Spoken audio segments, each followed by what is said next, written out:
So who is the Go 3 actually for?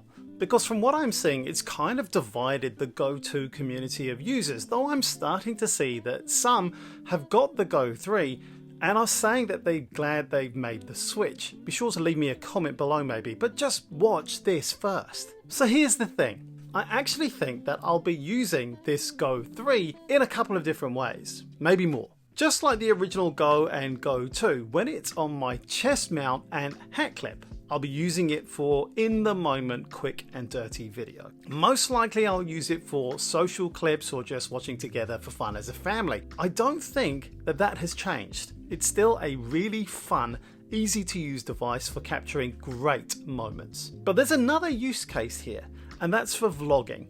I can see myself either using this in free frame mode for that added flexibility or in 2.7K mode too.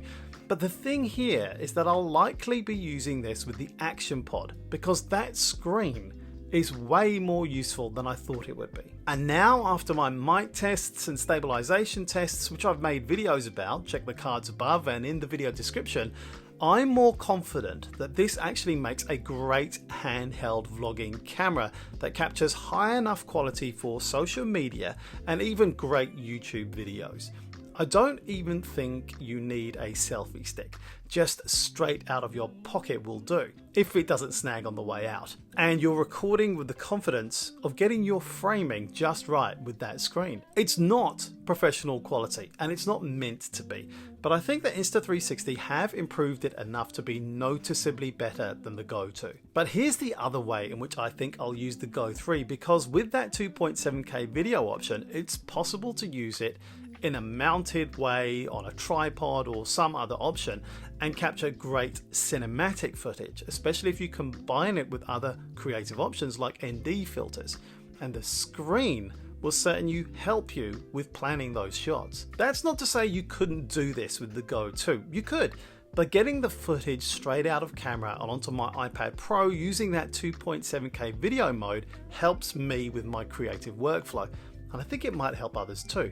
If you don't think you'd be using this for vlogging using that screen, or even for remote shots where you've got the framing just right and you've already got a Go 2 and you're happy with it, I'm not sure that the Go 3 is meant for you. But if you're after an overall upgrade and would like some of the things I've talked about in previous videos, then it might be worth moving up from the Go 2, and a GoPro type camera doesn't really appeal to you. And if you're new to the Insta360 system, and particularly the Go, and you don't want a GoPro and all that kind of implies in terms of where you see yourself in the world and how you think you use the camera, then the Go 3 is an excellent choice. Cost-wise though, it's not that far away from the X3 or even the One RS, but those are entirely different kinds of camera. Thanks for watching. Here's one I think you might like next, and YouTube thinks you'd like this one too. Like, share, and sub for more from me. Thanks, take care out there, and have fun.